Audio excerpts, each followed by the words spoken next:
we need to assess normality. In other words, we need to check that my data appears to be in the symmetric bell-shaped picture in order to use the standard normal distribution percentages, the 68, 95, and 99.7.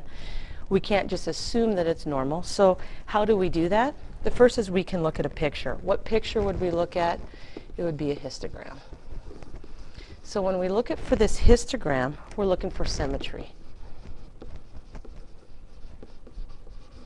We want to make sure it follows that bell-shaped curve if I was to draw my density curve over the top of those histogram bars. So when we look at this, we want to view the picture for such things as gaps. We want to avoid that. That's going to cause a problem. Outliers and skewness. So essentially, we want our histogram to build and look symmetric. That appears to be normal. Another way to test it is to use that empirical rule, the 68, 95, 99.7 rule, those percentages. So when you calculate a percentage, it's going to be the number of observations divided by the total. That's going to give you a decimal, and then percent means out of 100, so you need to move decimal 2 places to get your percent.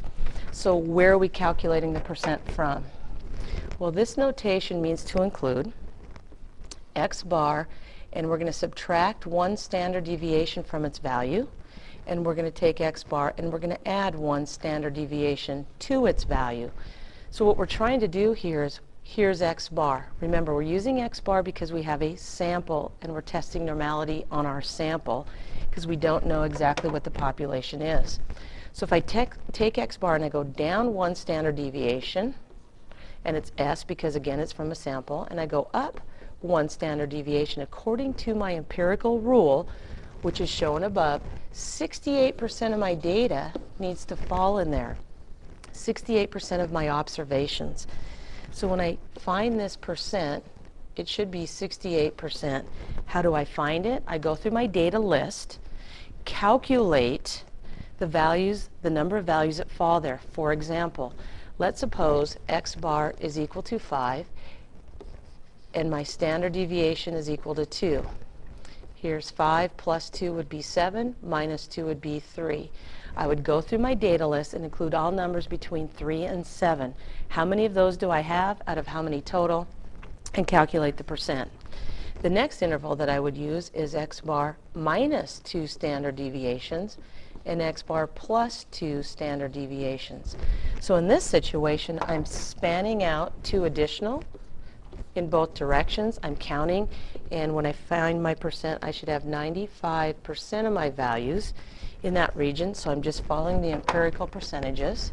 And then the last one, it's x bar minus 3 standard deviations and x bar plus 3 standard deviations, and I should have approximately 100%. Now, because we're using data that comes from samples, my observations come from samples, they may not match those percentages exactly, but as long as they're close and they have the somewhat normal distribution, we can go ahead and use our empirical rule, which we're going to find to be very important here in the next couple lectures. The last is a QQ plot, and this is a normal probability plot.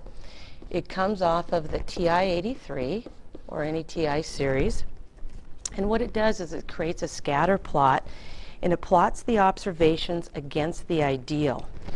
This appears on page 405 for some quick steps, and what really happens is you're going to look for your data to be in a straight line.